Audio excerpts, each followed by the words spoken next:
Well, welcome back to another episode of the ADOS Empowered Community podcast. I am your host, Joel Adcock, Director of Strategic Partnerships at Rev and the Executive Director of the United ADOS Collective. Glad to have everybody with us today. I've got a special guest and great friend, Darren Sodoski. Darren is co-founder of National Calibrations and Diagnostics out of North Carolina, and also the CIO of ProMobile and Scan, which is a mobile sublet company in North Carolina as well. Darren is very well respected within the industry in terms of his knowledge on all things ADAS, diagnostics, really anything that's coming into view as far as the vehicle technology continues to expand. And really excited to kind of dive into a topic that I know Darren is very well abreast on, and excited to kind of talk a little bit about some of the industry dynamics that he's seeing on his side as well. So, Darren, without further ado, thank you and appreciate you taking some time with us today. Joel, it's a pleasure to be here. Thank you for having me and looking forward to the discussion today. Awesome, man. So you and I met roughly 2 years ago. Through course of conversation, we've gotten to have, I think, a pretty good relationship when it comes to a level of understanding of where we're at, I think, in the industry as it currently sits. Your journey has been kind of unique getting us to this particular point. I think when folks meet you, they realize that you are, again, very well versed on a lot of the OEM dynamics when it comes to, and I mean that pun intended, with vehicle technology, with understanding where that opportunity exists on the ADAS side. But maybe walk us back through where you got your start on really the automotive journey for yourself, sir. Sure.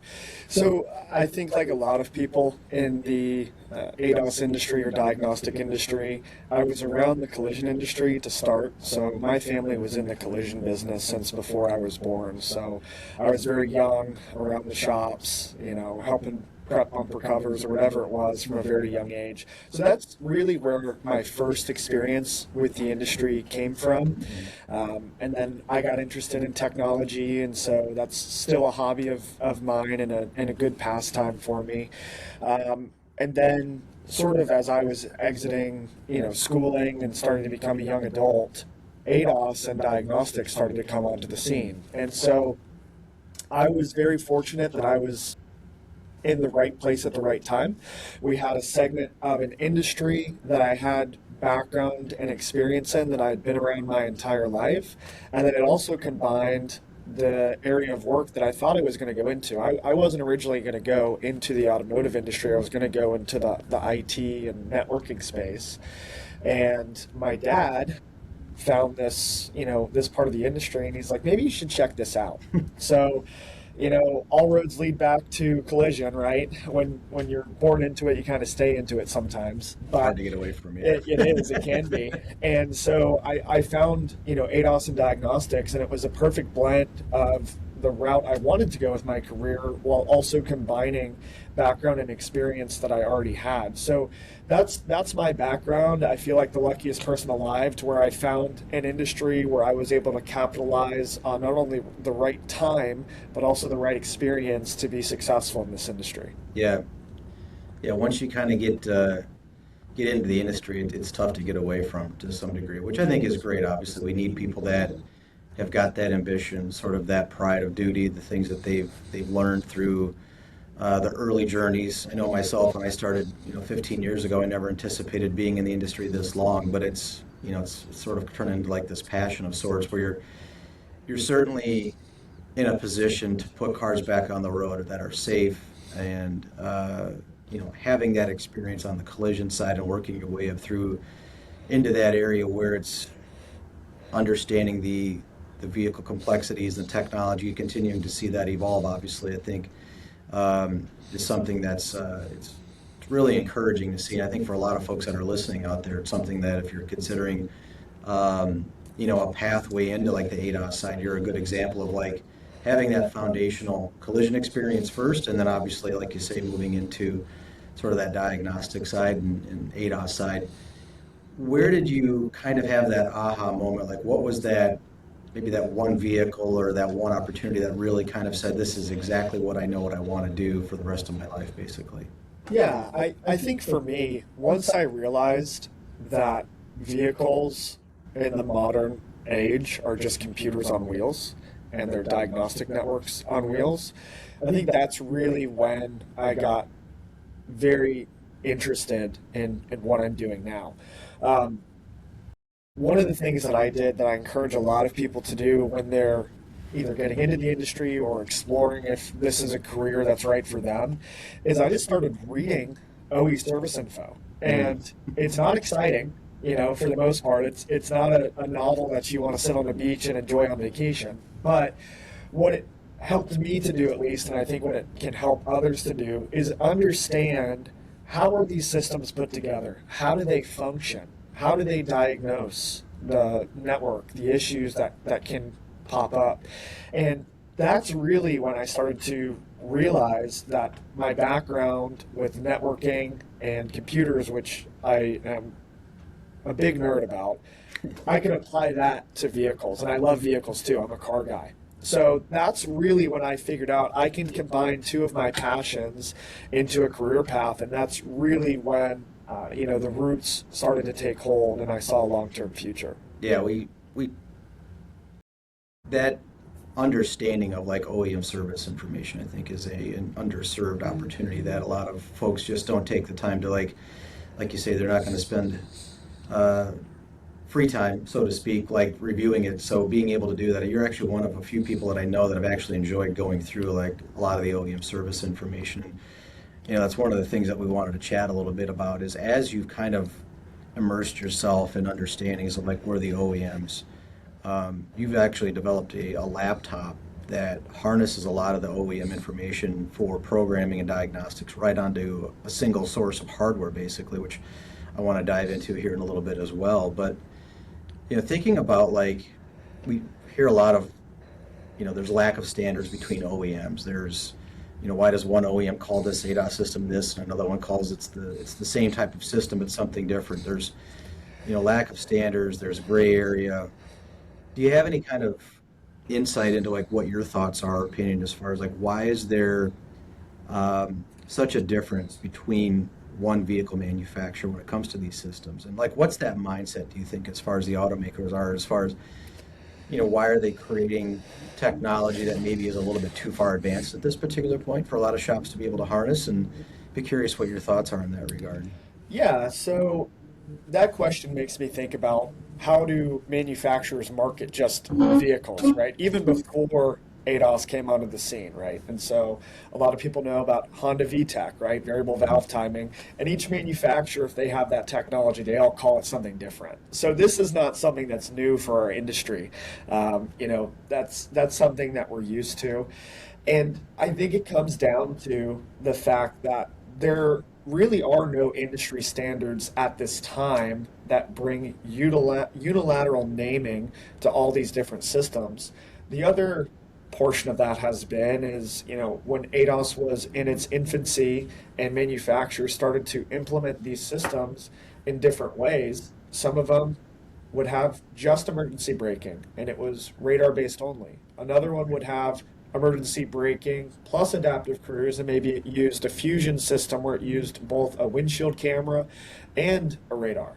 So I think that's part of it too. The way that these systems are implemented across manufacturers is not uniform either. So that's obviously something that I think our industry will eventually come to terms on, and will have standardized naming sets or categorization of what systems are powered by what sensors and what functions do they serve. And I think we're starting to see that with some of the regulations that are being released.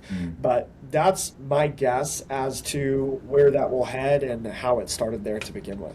Do you think that the technology at this particular point, like there were some new things that came out at CES event conference a couple months ago at Vegas, pretty crazy technology. You start thinking about like thermal imaging, and that's just one example, like being able to see out in front of like the actual displacement of the headlights. It can actually pick up objects, whether it's a human or animal or something like that.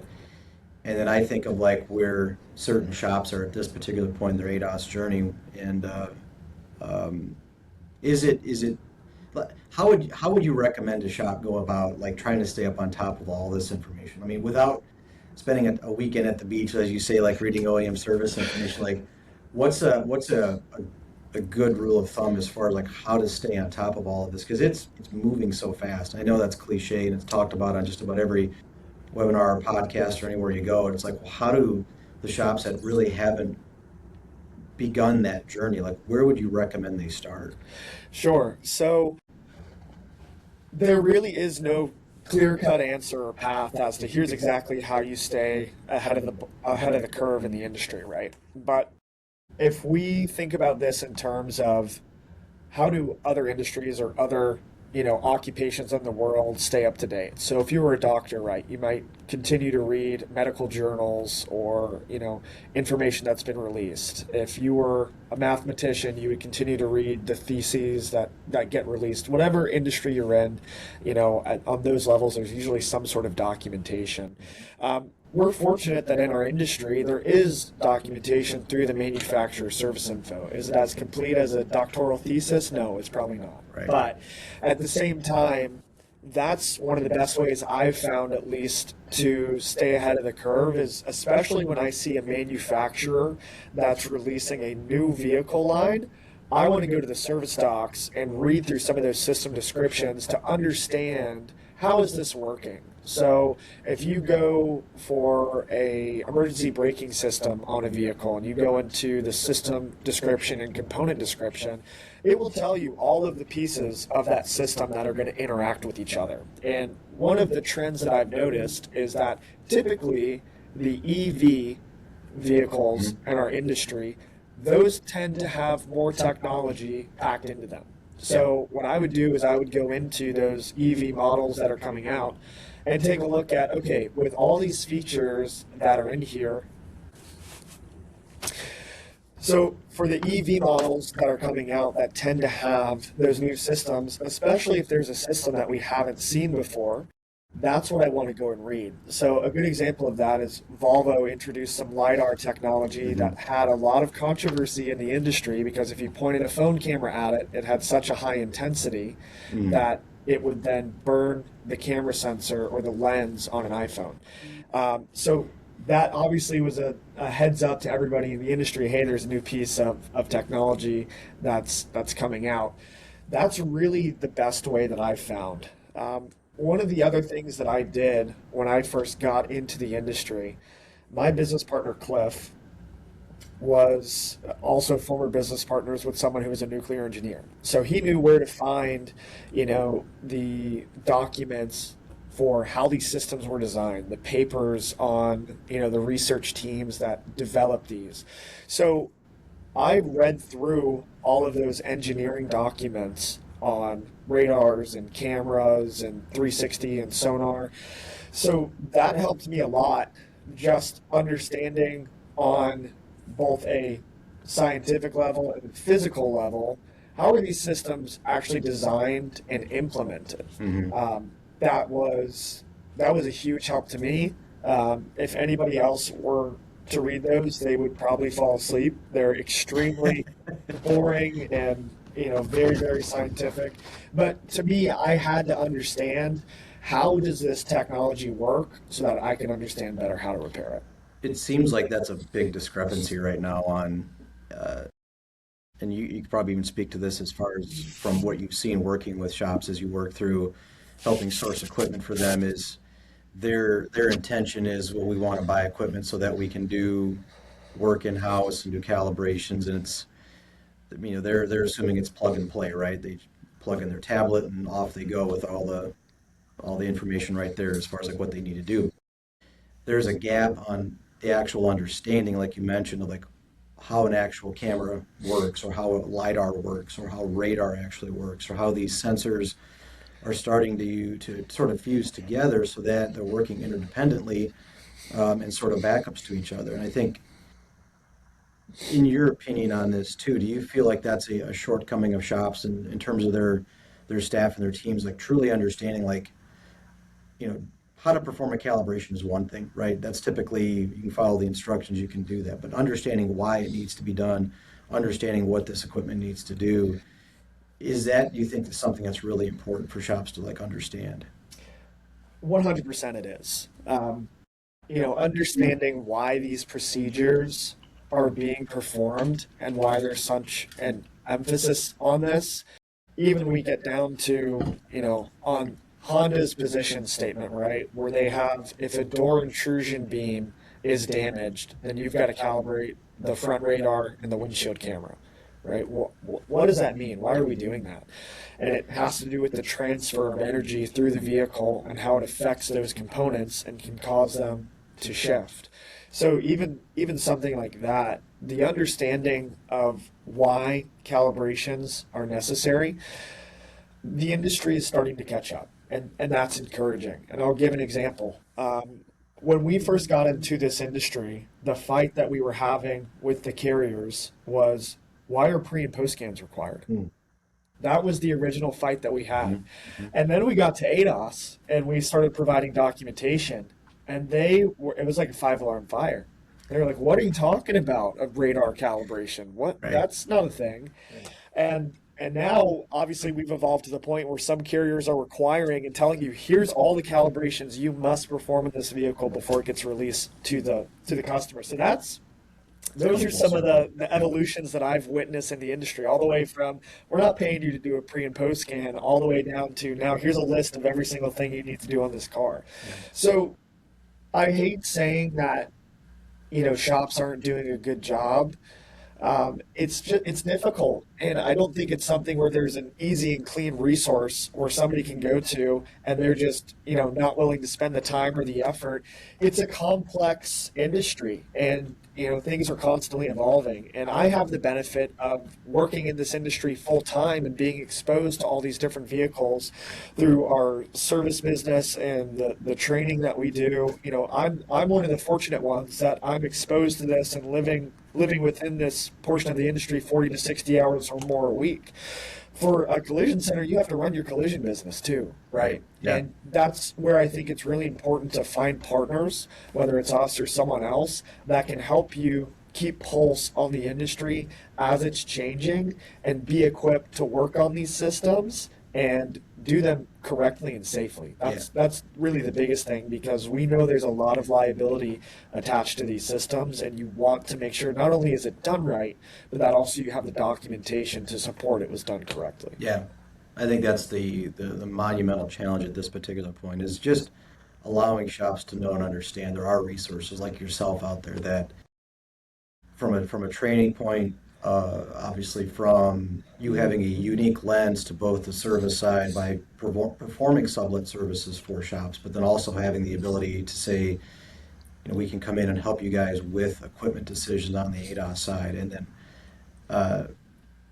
not necessarily just land it on a pallet in the corner of the shop and have it get set up at some point down the road. I mean, you guys are pretty proactive on providing those opportunities to help the shop get prepared, but then there's also that training side that you guys provide too, where it's more of that understanding of like how to perform calibrations, what to do when things fail, and then too from that side of like knowing why these systems and what they do. And I think that's it's hard to get all that information into a 1 week or even a 2 week training, because I think it's kind of ongoing, right? But having that ability to have you as a support and resource sort of post-transaction, I think, is something that separates you from a lot of other folks that are out there.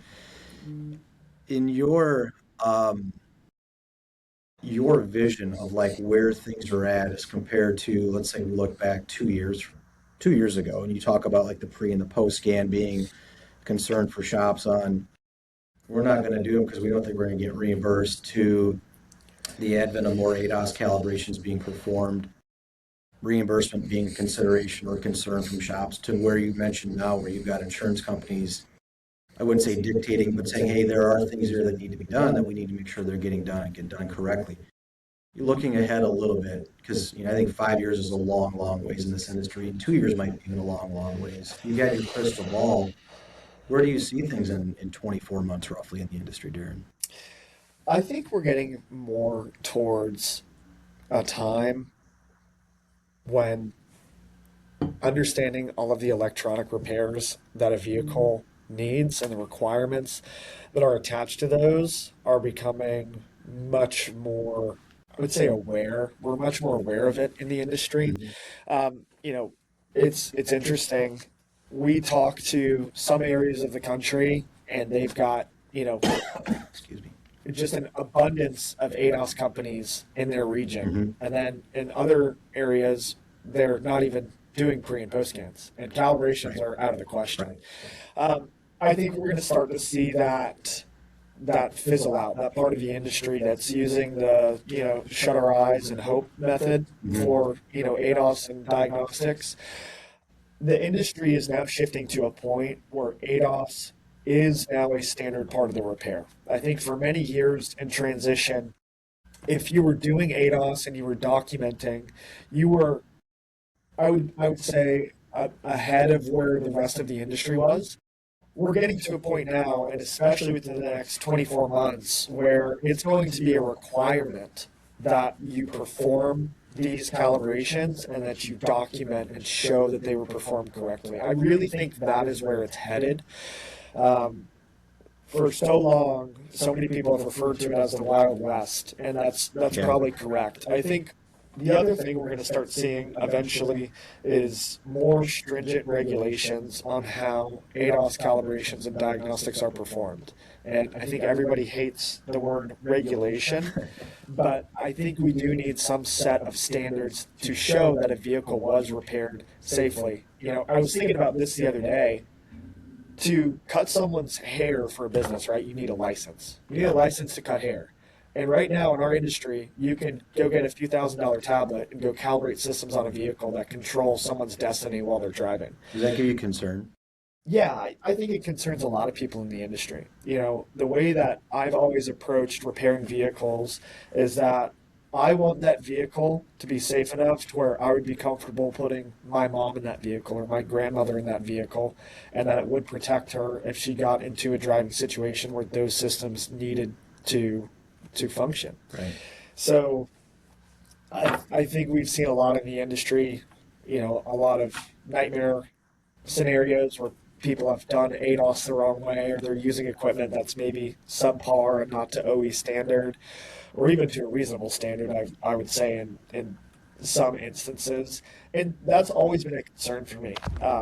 I've always held the perspective that I never want to have a vehicle where when I shut my eyes at night, I think about it and go, man, I really hope that that doesn't become a problem, right? And Yeah. I'm very happy that when I shut my eyes at night, I don't have any vehicle that I've ever worked on where I'm concerned about the quality of work that I've done on it. And I think that's where we need to get our industry to. Because at the end of the day, even if it's the last day of the month and this car has to go and it's had back order parts for 3 months and they're out of rental and the customer has to have the vehicle, we can't be releasing these things out into the wild, repairing them properly. Because even if that customer wants to refuse all of those services on it, and they go to a car lot the next day and sell it, and then a new family buys it, and then they get into the collision. There's so many cascading effects that we sometimes as an industry don't think about to what happens if we skip this step of the repair process, because it is a part of the repair process.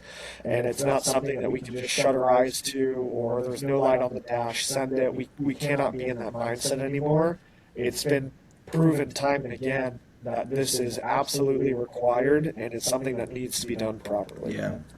I think when we start talking about regulation, legislation, or I don't say government influence, but when they start to hover around sort of some of the things that have happened within the industry, I think they only do that when it becomes necessary for them to start thinking about how they're going to influence that particular industry. And in this case, obviously, it's from a safety standpoint.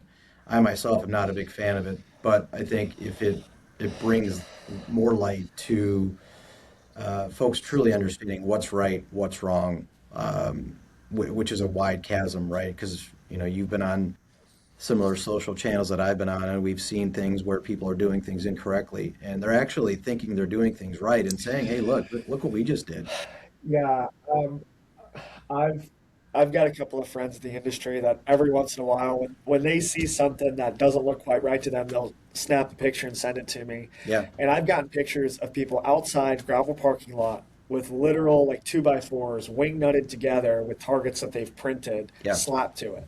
And that's how they're doing calibrations. And you shake your head and just go, they think that they're doing the right thing because they're doing the calibration after they've put, the windshield or whatever, system that they're working on that requires it. And they feel like they're doing the right thing because this is required by the manufacturer. And I would argue in some cases with the way that they're calibrating it, it might even be more unsafe than if we had just replaced the windshield, just put the original camera back in, not touched it. Yeah. Right. Obviously, we would never do that. But to your point, it is scary. And I think the other part of it that's scary is some of these systems have more tolerance than others. And if you set it up the wrong way and you get that calibration successful screen, all that means is that the camera has recognized that target and it feels that it is within the parameters that it is looking for. It does not necessarily mean that that target was set up exactly where it was supposed to per manufacturer spec. Yeah. So, Glad you brought that up because that was one of the things I wanted to talk about is there's a difference between successful calibration and what's actually a successful safe calibration. And I'm glad you brought that up because that's something I hear all the time. Hey, it passed, right? I mean, that's the overarching answer. Or tell me where in the OEM document says I can't do it outside, or tell me where it says I can't hang it up target board on a chain link fence. As far as they're concerned, if it's meeting those height requirements or distance requirements, everything else is going to fall in line. It checks. And it's just like, at the end of the day, would you actually put yourself back in that car yourself if it was your own? And that's where the conversation typically seems to stop. So how do you think, we know education's a big piece of all of this, right? And there's a lot of things that you do and a lot of things that I do and a lot of things that other groups do to try to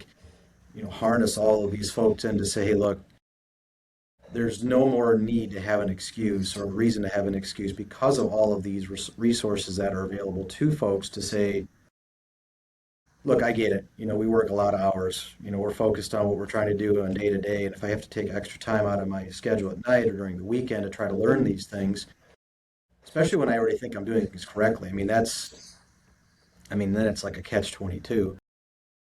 Is there a way you think we can get to a point outside of not having to pass, a licensure program, which there is considerations right now in Maryland, right? And additional legislation or regulation that forces folks into maybe into bottlenecks that they don't necessarily want to have.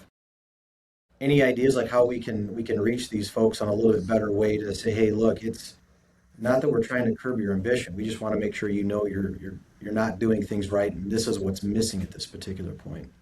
Yeah, I'm with you, Joel. And I think, to be quite candid, that if the industry goes towards regulations on some of these systems and repairs, that some of these independent operators that are sort of in the sunset of their career are just going to say, okay, that's it, we're closing the doors Right. up. Yeah. And, I hate to see that. My family was an independent, body shop for many years, and I love working with independent repair centers, and I hate to see them close. To me, it's like the lifeblood of America, right? Right. It's those hardworking individuals that have built a business that's trusted in their community, and they're trying to do things the right way. And so, to your point, we have to find a way that for a shop like that, it's not a task that's impossible, and it's going to be the reason why they're going to shut the doors. But we need to give them resources and help hold them up with the rest of the industry and give them resources to say, look, you don't have to be an expert in this. And so there's a couple different ways that can happen, right?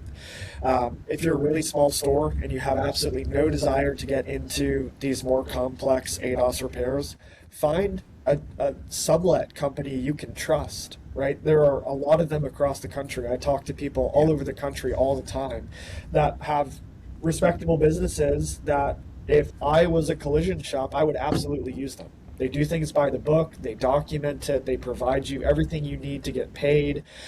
Those are the type of businesses, if you're an independent that does not want to deal with this side of the repair, sublet a trusted contractor. Now, if you're a store that either is larger, it's not making sense for you to sublet it anymore, or if you're intrigued by this, you want to have this capability, you want to be able to do this in-house, That's where, like you said, doing some research initially, getting in touch with someone like us or another organization that can help walk you through the process of not only getting the right tooling, but then also the training behind that tooling. And you had mentioned that this industry is so much more than just a one-stop solution. It's not a tool that you just plug in to the OBD and it's got everything you need under the sun and it's just going to do everything for you. That's just not the case. Yeah. And one of the other things you mentioned is that our industry is easy until it's not. You know, if you take the manufacturer requirements, you set up the target at the correct distances that it's asking for, and you run the calibration routine within that module, and it passes successfully. Most people, probably 99% of people, can do that. The complexities come when that doesn't work. And now we've got to figure out, okay, we've got maybe a physical alignment issue with the sensor on this vehicle, or even worse, some people's nightmare is when we've got electronic issues with modules or software or wiring. And that's where I think our industry can get a little scared sometimes, is it can be easy, but then it can also be very complicated. And I think sometimes those more complex repairs can scare organizations from wanting to get involved in it and thinking about those, nightmare situations of a vehicle that they can't get to calibrate or they can't diagnose, and what are we going to do with it? Do you think the OEMs actually understand what's going on sort of behind the curtain with shops? Like they understand, you think they're at least aware of it? I think so. The other thing that we have to remember is probably the majority of ADAS calibrations that are being performed are not being performed at a dealer level, right? Yeah. So most shops are either doing ADAS in-house or they're using a sublet company. Now, dealership collision centers, they're probably subletting some of their ADAS. We've heard of some other shops that sublet all their ADAS to dealerships. But for the most part, it's going on, sort of behind closed doors in our industry. So I think they're aware of it. Obviously, there's been multiple conversations within our industry and events that have happened within our industry that have put a spotlight on ADAS.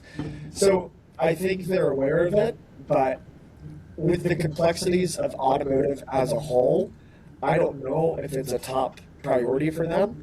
I'm just speculating. I have no idea. Yeah. But it's also a problem that's very hard to solve. This is not something that we're looking from the outside in and going, oh, here's an easy solution for everybody in the industry. Someone would have already done that if that was the case. Right. So I think they are aware. To what degree they're aware and understand it, I can only look from the outside in. But it has to be on the radar. A couple of thoughts that come to mind as you kind of talk through some of this stuff, and one is the language that some of the OEMs use, and we touched on this a little bit as far as that gray area. You talk about like when involved in a collision. Another big concern that we hear a lot from the industry is required versus recommend, and that comes back to is that language that the OEMs use as sort of a CYA, right? Is it just enough for them to like sort of manifest their destiny to say, hey, look, we've given you all of the information. It's a matter of what you do at this particular point. And they're not as much concerned about reimbursement because they're providing that documentation through either through themselves or through a data aggregator like All Data Repair Logic. I guess my question is,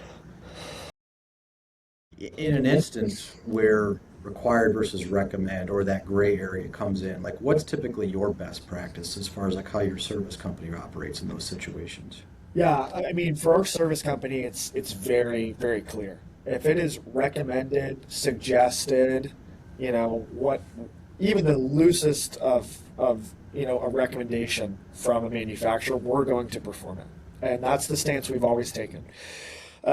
We've made partnerships with stores for almost a decade now with ADAS and Diagnostics, and that's one of the things we told them from the jump is if it's unclear as to what the requirement is, we're going to perform it, and if you don't get reimbursed, we'll eat the cost of that. Mm-hmm. But we're going to make sure that when that vehicle goes home, that it's been repaired correctly. Has that helped your business, you think? Massively. By having that stance? Yeah, massively. When you go to someone like a body shop operator, at the end of the day, the carrier can tell you what they're going to pay for a repair. They can, have an adjuster review the estimate. But at the end of the day, the collision center is liable for that vehicle. Right. When it leaves, the adjuster that signs off on it from the insurance carrier and the estimator at the collision center that signs off on it and sends the vehicle home, they are both liable, at least in the state of North Carolina they are, for how that vehicle was repaired. Because the shop, in the eyes of the law, is the expert in repairing that vehicle to factory standards. So to go in and tell an organization, we're going to do the right thing, even if we don't get paid for part of it, because they understand that they're on the hook for that repair and that vehicle for life until it goes to the scrapyard, that's been a massive help to our business. Yeah, I can only imagine. I hope for people that are out there listening that are maybe running their own sublet, or they're considering setting up some sort of sublet service. I think same philosophy we had at Precision Diagnostics. Like, look, if it's something that needs to be done, we're going to do it. If you don't get paid for it, we're not going to bill you for it. It's just good business practice. And I think a lot of people struggle with, well, we're doing work, we should get paid for it. I agree. But also, if you think you're not going to get paid for it and taking the stance of like not doing that work, putting people at risk because of the fact that money is important. Obviously, it helps with running the day-to-day, and it operationalizes us. But at the same time, too, I think we also have to understand putting people back into safe vehicles because of the fact that we don't think we're going to get a $3 or $4 reimbursement. It's just it's foolish, quite honestly. So, Yeah. I would say I commend you guys on that effort. Having that stance that you guys have had for so long says that early on you guys recognized this is just good business practice for us. So, And, realistically, Joel, like you said, in the grand scheme of things, it's really not costing you that much. When you look at how many repairs are done that you don't get reimbursed on, it's a drop in the bucket, at least for us it is, on operations that we perform and don't get reimbursed for. yeah, And I think part of that is that we have conversations with carriers and adjusters in the field. And I feel for them, because I think what sometimes shops don't understand, and especially, AOS technicians in the industry, all they hear from a shop perspective is this carrier denied this. And I think if people understood the amount of pressure that even just adjusters in the industry are under for, keeping severity and these other, parts of these repairs down, it's massive. And, part of that is our fault. yeah, Because we've had parts of the industry that, especially in the early days, massively took advantage of carriers. Yeah. And in my opinion, way overbilled for services. And that is what I think caused this knee-jerk reaction from a lot of carriers to say, they think, some of them think the industry is a scam. And to be fair, part of the industry kind of was a scam as far as billing goes there for a while. yeah. So I think when you understand the mechanics behind how some of these things have happened, it brings it into perspective. And some of these claims that I've dealt with, we have an adjuster or an estimator that comes to us and says, we don't think this is required. I remember I was in Burlington, North Carolina, and I had an adjuster come to me on a Toyota RAV4 that they were sectioning the rear body and quarter panel that the blind spot mounts to. And they're like, why do you want to calibrate the blind spot? We're reconstructing the part of the vehicle that the blind spot gets mounted to. Right. So, yeah, that, educating the industry on why we're doing what we're doing. This comes back to the same thing we talked about earlier. When you show them the importance of what you're doing and what it actually affects, the opinion that adjuster had was, well, we're not replacing the sensor, which we did wind up replacing it. But Yeah. his position at that point was, we're just putting the same sensor back on. It doesn't need to be programmed. Right. But having conversations and showing them, here's the documentation, here's how the system works. Some of them are just going to, tell you to kick rocks, right? Right. Some of them are just not going to give you the time of day, and that's going to be an operation that you're going to have to eat. But some of them will listen. And when you take time out of your day to try and help them understand your perspective and how you're trying to repair vehicles correctly, and that you want the vehicle to go home safe just like they want the vehicle to go home safe, when you can build that rapport and build that relationship with them, that's only going to make your life easier. If you go down the warpath of just trying to trash adjusters and trash insurance companies. I've seen that route play out. It's not the route that we take. I've never seen it end well. We have to work together as an industry to come to a middle ground. Yeah. Because at the end of the day, the carriers need the collision centers to fix the vehicles for their policyholders. Sublet ADAS calibration companies need the shops to have the work for them to survive also. It's a symbiotic relationship. We all need each other to be successful in this industry. And instead of us trying to wage war, let's find a way that we can be reasonable. Both sides are going to have to make concessions on certain things. That's how negotiations work. But you can get to a point where you found a middle ground and you found a path forward that works for everyone. Yeah, being able to have that sort of that context of like, hey, it makes sense for us to, I don't want to say partner with the insurance companies because I think that's a negative connotation in our industry, but it's having that ability to have the dialogue with them, because there are some that you're right that they want to go against the grain no matter what, and then there are some that are certainly willing to be educated and willing to learn, make their life easier, right? I mean, they're dealing with a mountain of files on a daily basis, and they're trying to push those through as much as they can. I'm curious, like, what was your guys' approach? I know you mentioned this about as far as having some conversations with insurance companies. It's like sort of a two-part question. Like, what was your approach to kind of get their interest in, like, hey, let's sit down and have a conversation? And what have been some of the benefits? I know you mentioned a few here already, but what are some of the benefits that you guys saw as far as maybe not seeing as much pushback, or maybe them just flagging certain concerns and saying, hey, we just need some more information here. And because of that initial conversation with them, helping sort of get to that particular point where is that positive level of dialogue. Sure. So let's address the first part of that. So to your point, one of the biggest ways that I built relationships with carriers in the industry was especially early on when we were putting front radar calibrations on collision repairs. And this was, the first time some of these adjusters had ever seen that on a repair. They wanted documentation of every single thing Toyota or whoever else had on that. So that was definitely a way to open a door. And the other thing we did was we showed them our equipment. We brought them into our facility and we said, look, we don't want to be behind the curtain. We want to be transparent and show you, here's what we're doing. This is not, we just hook up a tablet, click a button, and bill you $400. Right.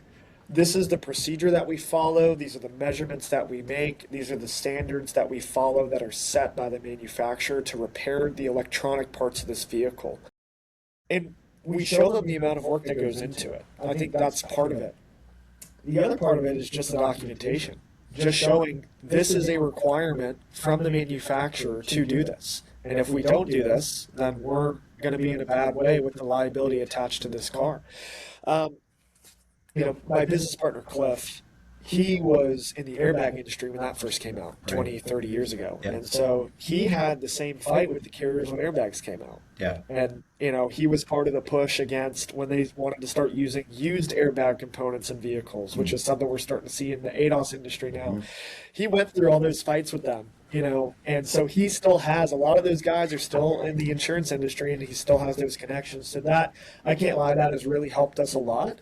But even from my perspective, where I'm building my own relationships with those carriers, being a resource, one of the other things we've done is we've told them, hey, we don't just work on vehicles, we diagnose them also. Yeah. So if you've got a vehicle that's at another shop and, another sublet company can't get it to calibrate, the dealer can't get it to calibrate or program, whatever it is, let us know. We'll help you out. And that's really built a lot of rapport with certain carriers for us. When they've got a vehicle that either a dealership can't figure it out or another sublet company is struggling with it, they send it over to us. We get that vehicle taken care of for them, and we've saved a couple vehicles that were getting to a point where the estimated repairs were going to total the claim after it had been repaired by collision, which is a nightmare for a carrier. Right. And we were able to save them that process, repair the vehicle correctly, and find what really is the root cause of this. That can really, really help with building the relationships with the carrier, is remembering it's not a one-way street. You need to help them just like they help you. Yeah. Yeah, and a lot of times, too, I think they don't realize necessarily the complexity of, like, why certain components need recalibration. And they're drivers, right? They've got families. They operate vehicles. They're out on the road. They want to make sure that the car that's crossing the intersection from them as it approaches them is just as safe as it should be. So I think when you kind of enlighten them to that particular point, they truly understand it.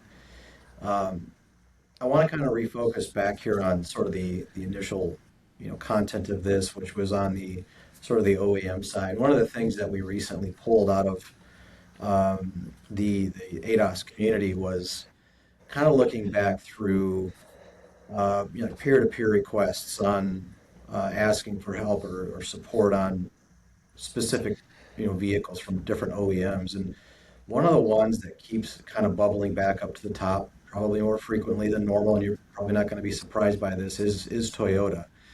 Um, Curious your thoughts, and maybe this has been your experience, or maybe it hasn't been. I'd be really curious to hear that too. But we kept seeing like Nissan periodically. We'd see Honda every once in a while. I'm not saying any specifics as far as like what the support requests were for, but then it would be almost on a weekly basis. We would see a request on a Toyota vehicle from within the community on somebody looking for help or support.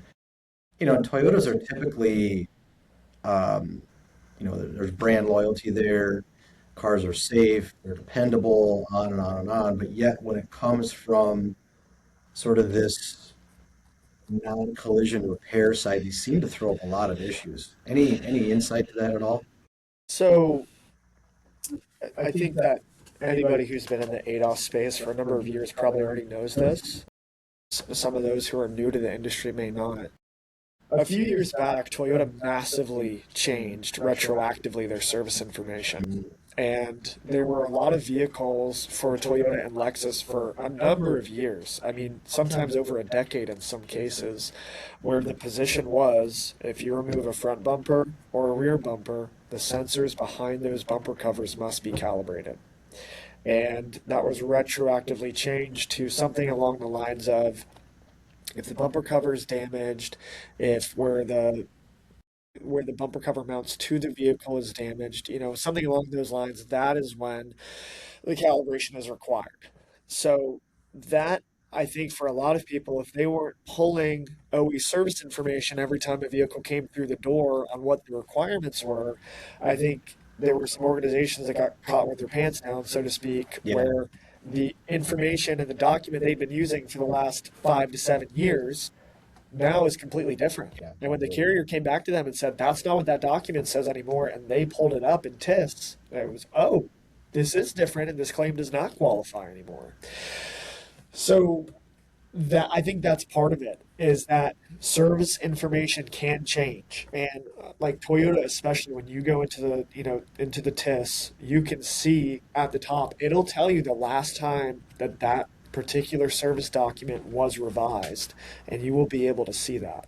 So I think that's a big part of it, Joel. Yeah, yeah. It's interesting when you look at sort of the requests out on different social feeds or Reddit or again even in the community. It just seems like it's uh, Toyota, Toyota, Toyota quite often, and that makes complete sense though. So good rule of thumb: make sure you're subscribing to information that provides like updated position statements, service bulletins. Obviously, subscribing to the Toyota software can certainly help keeping that subscription up to date, things like that.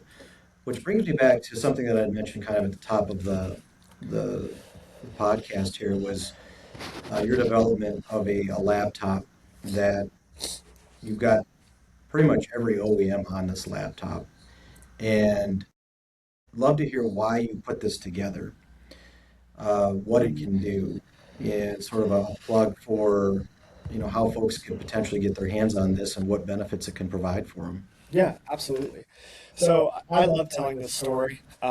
This product is really what allowed our service business to grow and flourish in the way that it did. Right before COVID happened, so this was 2019 era, maybe a little bit before that even, we got approached by an organization that wanted us to do a large contract for them. And one of their stipulations was that we were required to use OEM tools to perform all of the scans for that organization. Um, anybody who's been on the programming side of this industry for any amount of time knows that typically means you're going to have 10 to 12 laptops Yeah. per location Yep. with all that different software loaded on each one of them. Yep. And with my background in technology, I looked at that and there just has to be a better way to do this. So I spent about 18 months engineering a platform that would allow us to take all of the manufacturer's OEM software, not modify it in any way, and put it onto one device. So that way you could have one physical device for a laptop to run all the different manufacturers' software. And that was a game changer for us because now, even if you bought mid-tier laptops, right, let's call them $800 a piece, and you got to buy 8 of them, wow, Yeah. that gets expensive Yeah. fast. Yeah. It Right. gets really expensive. So now you can have one laptop that is a very high-spec machine. It's rugged. It's built to be in a workspace all day, and that was huge for our business because now when we had a technician go to a store, if they had to program something, if they needed to diagnose something, they had a resource where we were prepared for those operations. It wasn't, let's go back to the shop down the road and grab this laptop and oh crap, it isn't charged and where's the interface at? We eliminated all of those issues and it gave us a much more concise solution to be prepared for vehicles that we didn't even commonly see. One of the vehicle brands that we don't see super often is Volvo, right? Yeah. We don't work on a ton of them, and we especially don't work on a ton of them that have modules replaced. But now we had a resource where if somebody had a Volvo with new headlamps in it and we needed to program it, within 15, 20 minutes, we were ready to program. And that is the part of our business that helped us succeed the most, in my opinion. Yeah. I mean, it's again, what's one laptop. Is it a tough book, I believe. Yes. Yeah. Yeah. So it's a Dell Rugged. So we're Dell authorized distributors. Yeah. And so they're Dell Rugged platforms. They're great. How do the updates work as far as like, are you guys maintaining that or is that on the customer themselves? Yeah, so we absolutely offer that. So that's a paid plan that someone can add to the service. For some stores, they've been using the software for so long, they're familiar with it. They just want to update it themselves. Yeah. We have absolutely no issue with that. For other organizations, either they don't want to spend the time on it or they just maybe don't have someone on staff with the specialty to do that. And so that is one of the services we offer is not only will we sell you the device, but if you want us to keep you up to date on all of your manufacturer software, we will remote in and keep every single program on that laptop up to date for you. Yeah. And I think I mean, this could be the path for a lot of shops or even sublet companies for that matter, as far as when they run into issues, they're trying to program something with their current aftermarket tool set where, as you know, there are limitations, right? Because that information isn't necessarily released or launched or updated out to the aftermarket until, right, who knows when, right? So then, whereas this, you've got the most updated information right at your fingertips, basically, and there's no issues, there's no gaps, there's no fumbling around with 8, 10, 12 different laptops at that particular point. Again, I came from a company that we had, our mobile techs had 4 or 5 laptops, and they were partitioned with as much as we could get on those things, and it was, I don't want to call it a nightmare, but it was a struggle. I mean, we literally had one person that their job was to Yep. help organize and, from an operational standpoint, manage all of these laptops and everything. So if you're out there and you're listening, I would certainly recommend taking a look at uh, uh, what Darren put together and you can find that with the national website, I believe. Yeah, so if you go to National CDS, so Charlie Delta Sierra .com, that'll bring you right to our site. And under Scan Tools, we've got the 360 OEM laptop. That's what we call it. And one of the things I want to mention, Joel, Yeah. that I think it's overlooked so often in the industry is I think part of the reason why shops don't buy more OEM tools in some circumstances and start, turning away work or sending it to the dealer is you go on Google and you put in Ford OEM tool, and the first thing that pops up is here's a full package for $5,000. Yeah. And that's great if all you work on all day long is Fords. Like that's the package you want. Right. But the problem is when you work on a few Fords a year and there's certain things you can't do without that software, it's hard to spend $5,000 on that, especially when that's the only thing it does. And then you go online and you look at Toyota, and you're like, man, that's another 3-4 grand just for one manufacturer. Right. One of the things that this product allows you to do is short-term licensing. So because we have the ability to run all these programs on this device, we've killed the whole I need to go buy another computer just to run this part, or the I don't know if I need to go buy another computer to run this, and if I install it and it screws up everything else, then I'm really, up a creek without a paddle. We've eliminated that. And in my opinion, it makes having OEM software within your store so much more cost effective. Yeah. You have the entry level price of here's the laptop and the interface device that I'm going to buy. And then we provide you, we keep it as up to date as we can, a menu of here's every single manufacturer that you can have loaded on here. And here is the different licensing lengths that they offer. And here's how much they cost. And so, for example, Nissan, let's say you have a Nissan vehicle that rolls in, it's a Nissan Aria, you're required to use Consult 4 for programming or calibration or diagnostics. To license Consult 4 for one day on that laptop is $50. Yeah. That's a lot more affordable than looking up Nissan 1-year subscription, and just a subscription is $38.75. Right. I mean, that's great. Yeah. if you only need it for one vehicle, there's no way that you're going to buy that. So that's one of the things that I want to get awareness about out into the industry, is that aftermarket tools are phenomenal. They've helped our industry grow in a way that I can't even, put a number on. We're authorized distributors for Autel. We're master diagnostic and ADOS distributors. We have a great relationship with Autel. But no tool in the world has 100% capabilities for every vehicle. Right. It's just not possible. Yeah. And things break every day. Heck, manufacturers' servers go down, and sometimes you can't use their tool for the day, right? So there's nothing out there that's Most perfect. opportune time. Yeah, exactly. And so that's just what I want to get out there to people, is that when you search up an OEM tool, the price that you see may not always be what you would have to pay. Right? There's solutions out there like this laptop where we can put you together a hardware package that when the time comes and you need a manufacturer that you don't work on that often, it might be, between $50 to $200 for that day to license that. You can probably pass that cost along to the customer. But the capabilities that it adds for you, not only do you now have access to that OEM software, but you also have access to our support. So let's say you've got a vehicle, you've never worked on it, you need to program something on it, you don't even know how to program on this software. Okay, great. We'll get you hooked up with the software. It's on an account that's for your store, licensed in your name. You completely own it, and we will help you. We'll help you work on it. We'll remote right in. It's like we're sitting right in front of the laptop with you. I can't tell you how many wiring diagrams I've pulled and wiring harnesses I've diagnosed as bad, or modules that are bad, or programmed remotely with this system.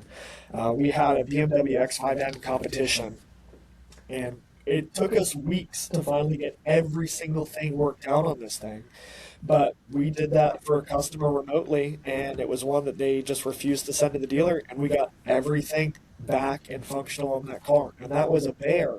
But I think that truly tested our capabilities as not only a hardware and software provider, but also as remote support. That's what we're here for. I want to help other people be successful in this industry. That's the entire reason why we started National. Yeah. Is we want to be a resource for the industry from cradle to grave. And what I mean by that is we try to brand everything that we have as the NCDS 360 solution. And so when a customer comes to me, I want to meet them where they're at. So if you're someone that has no experience in the industry, I want to do an evaluation with you on what's the revenue model look like for you, what's your ROI, what vehicles are you working on, so we know that you have all the tools that you need to work on them successfully, and then what training do you need so that we can make sure that the investment you're making is going to pay off for you and pay dividends into your business for your hard work and for your investment. Yeah. Or if you're someone that's been in this industry for a long time and you're growing and scaling and you're running into issues, whether it be OEM software or hardware or training, whatever that may be, we want to meet you there. So that's really the biggest thing that I preach about our business model is that we're here to provide solutions. We're not just here to sell you a tool. Yeah. If that's what you want, something transactional, you just want to buy a tool, we happen to sell it, great. I have no problem with that. But for the most part, the first conversation I have with someone is the beginning of a relationship that has no end date on it. Bring up a really good point. It's actually a good segue and kind of like what I wanted to kind of bring us out on this as far as this goes is that there are a lot of shops that are actively investigating tools, equipment to do their own ADOS in-house. There's a lot of thought going on, thought panels, or thought leadership, industry panels. I was on one this weekend at the Northeast show that the specific topic was, what considerations do shops need to make as far as in-house versus sublet or maybe a hybrid model. When you guys come in through NCDS and you're talking to a shop and trying to consider like what they should do to start with equipment, what variables do you typically look at? What questions do you typically ask? What things are important to you to make sure that, because I know it's important to you not to oversell them. You don't want to get them into equipment that they're never probably going to use or don't have the space or environment to do it. What things are you typically asking the shop? Like, what consideration should shop make? Because it's going to continue to grow and flourish, right? There's going to be more shop investigation or curiosity on like, hey, we've got a good relationship with a sublet, but we think there's some things that we can do here to kind of control our own destiny. Like, what does that typically look like for you guys, Darren? Yeah, Joel, and I think you hit the nail on the head there. Really, for me, when I get on an initial call with someone, I'm just there to listen. I want to hear what are they doing right now, Yep. what are the pain points that they're experiencing, and where are they trying to wind up at? And if they don't know, we can help guide them through that process. But I think that's where we get lost in the industry sometimes, is that we feel like we've got such a great solution and we just can't wait to tell somebody about it. I want to know what about your business you need help with. And is it that you want to do it on your own, but you have concerns because you have OEM certifications, or maybe you didn't even think about that until this conversation that I've got OEM certifications that if I bring all these operations in house, I need to make sure I'm following the letter of the law with the manufacturers I've signed contracts with. Or it's, I've grown to such a size that bringing this in-house makes sense from a revenue perspective or a cycle time perspective with, they're currently using a sublet. What does that look like? And how do we build a program that's really tailored to them? I can honestly say that there's never been two stores that I looked at them and they had, the exact same action plan for here's how we help them. Right. Right. Every situation is different. And that's where I feel we provide a lot of value to stores is yes, we're distributors, but we're distributors that are still running active service businesses in this industry. We're in the industry, and candidly, the reason why we started national is ProMobile Scan and Advanced Targeting Solutions in North Carolina, and we're doing very well. I didn't want to have to try and manage employees in 50 different states. Right. That was the reason why we didn't just keep growing all over the country. So national was started so that we could take everything that we had learned and been successful with on both diagnostics and calibrations and help other organizations not in competing territories be successful with bringing ADOS in-house or starting a sublet company to perform ADOS calibrations. I think that's really where our expertise shines, is that I'm in it to help an organization scale and grow. And there have been organizations that I've looked at and I've shown them the numbers and I've said, I don't think this makes sense at this time for you from a revenue standpoint. Yeah, that's an interesting. Let's try and find you maybe a sublet provider. But we always try to be transparent. Yeah. I have to imagine knowing the equipment costs. I mean, we've done some surveys with our customer groups, and I've kind of come from that side of the industry too, and I know what the equipment can look like in terms of if you do go full scale. I imagine that number jumps off the page pretty quick when they're considering certain aftermarket products that are, without getting into the specifics, but like an IA 1000. I mean, it's not cheap by any stretch. Yeah, I don't think there's any product in the industry that's trying to be all things to all people. Right. Right? There are different products for different product segments. Just like when you go to buy a vehicle, buying a Hyundai Elantra is not the same as going and buying a brand new BMW M5, right? We're looking at different sides of the industry, and just to use the Autel example you brought up, the i700 is a great way to start in the industry. It's portable. You have the camera-based setup on it still. They have a massive promotion on it right now. It's the most affordable way right now to have a camera-based system and get into the industry the right way, in my opinion. Yeah. So, but you make a great point. The other thing you have to think about is what industry can you invest? Let's say even the investment is $100,000 and you finance it. What industry can you get in where that's your startup cost with the ability to generate, high 6 to 7 figures in revenue? Yeah. I mean, it's very far and few. So most of the customers that we see, I don't think I've seen any of them that have not paid off their equipment costs or had the ability to pay off their equipment costs within the first 6 to 12 months. That's crazy. Pretty much all of them before the 6-month mark. So that's what we have to remember is if you're going to be in the industry, you have to have the right tools. It's the same thing as being a mechanic or a body technician. You can't just show up with your lunch pail and expect the money to fall out of the sky, right? You've got to invest into yourself. And the other thing you have to think about is your opportunity cost, right? In some cases, depending on what system you buy, System A takes you 30 to 45 minutes to set up, and System B takes you 15 minutes to set up. What's your opportunity cost using System A? And you might start with System A and upgrade to System B in the future. But my point is, you've got to look realistically at what your workflow is. For collision centers that are looking to bring revenue in-house, you have a lot of data points that you can look at. How much did we sublet last year? What's our RO count? What is our severity? What kind of vehicles are we working on? That gives you a ton of data to understand what that revenue model looks like, and also what does your workflow look like. If you need to calibrate 8 to 10 vehicles a day, we probably shouldn't use a system that requires all manual measurements. Right. I'm just going to throw that out there, right? Looking at a camera-based system, that makes sense. Yeah. So it's all relative, but I mean, you buy once, cry once, right? In some cases. Right. Yes, it can be a lot to invest, but as a revenue-generating asset, that's the side of the story that needs to be told is something to me. I think the definition of something that is expensive is you do not get the value out of it that is in correlation to the price that you paid. That is when something is expensive, right? Something may have a high price, the volume of money that you spend on it may be high, but if you get out of that 10, 15, 100x of what you put into it, you're not going to call it expensive. And I think, again, shops have got to be realistic.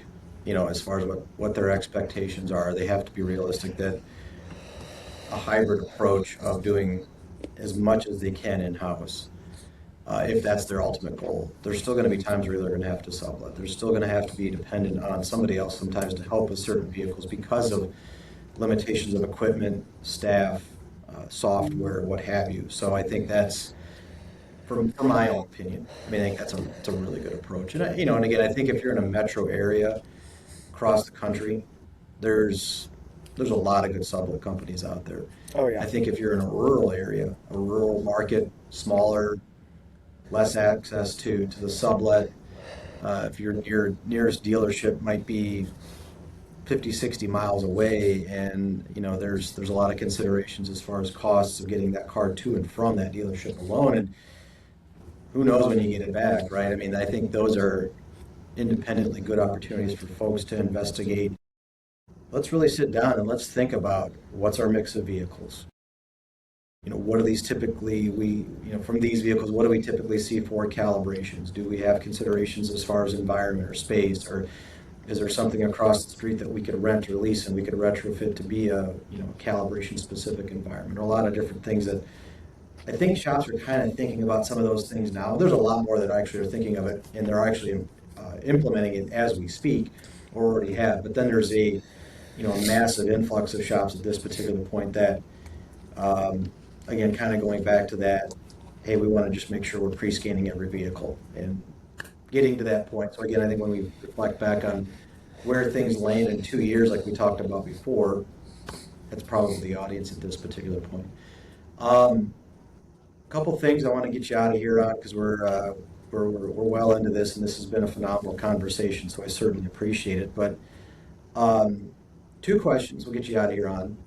What advice would you give to your younger self if you could? The biggest thing that I've learned in this industry is that you never know everything. It is constantly evolving. And just when you think that you've started to master a lot of the aspects of the industry, something changes. Yeah. And so the illustration that I like to use with people is you know just little enough to not realize how much you don't know. Yeah. And so that's where you can catch yourself. And I remember sort of that breakthrough moment for me where I thought I knew everything there was to know about ADAS. I read the engineering documents, I was working on vehicles. The more that you learn about it, the more you realize there are so many aspects to this industry. Yeah. And it takes a team of people that are all diligently working on it to be successful. That's the biggest thing that I've probably personally learned, and also that the hard work is worth it. Anything that's worth doing is not easy. Those are very cliche words, but we have an opportunity right now where the repair industry is changing, and this is going to be the new standard for our industry, and we can help others be successful and help shape the way this part of the industry operates. Yeah, I think that's a really good piece that just that support and that resource, I think, is something that's just we can't say it loud enough, quite honestly. So, but yeah, you're right. I mean, it's incredibly difficult to know everything about this industry, especially on the ADAS side, and being humble enough to say, like, hey, you're continuously learning, continuing to challenge yourself, lift up your team, lift up your customers, lift up everybody around you. Says a lot about you, obviously. So, last thing, I'll get you out of here on this. If you could spend 5 minutes with every collision repair shop owner in the country, what advice would you give them? Diagnostics and ADAS are not optional. I think that a lot of the industry is becoming wise to that, but there's still a large portion of our industry that's treating it as an optional, or there's no light on the dash, so we're going to send it home. Not only the liability, but the safety that you are compromising on if you do not perform these operations is huge. Not to mention you can get paid for it. Right. We're not asking you to do something that you're going to lose money on. You can be profitable with this and fix the vehicle correctly. That's the biggest thing. And they're probably harsh words, but if you do not come up with a solution for how you're going to handle diagnostics and ADAS within your organization, whether you're doing it in-house or you're subletting it to a reliable company, the industry will leave you behind. Yeah. Because it is something that is it can no longer be ignored. Yep. You are going to be required to do it, and if you do not have a solution for it, it's going to leave you by the wayside. That's great advice. I love that. I appreciate your time today. This has been incredibly informative. I learn something new from you every time we talk, which is pretty frequent, quite honestly. Again, find Darren out on nationalcds.com and his website. I know he's out on different social channels as well. He's a great advocate and resource to tap into. Again, Darren, I want to say thanks for your time today. I greatly appreciate it, and looking forward to our continued relationship and friendship and everything else that goes into that. So I appreciate it. Thank you, sir. Likewise, thank you so much for having me, Joel. You bet. Thanks, Darren.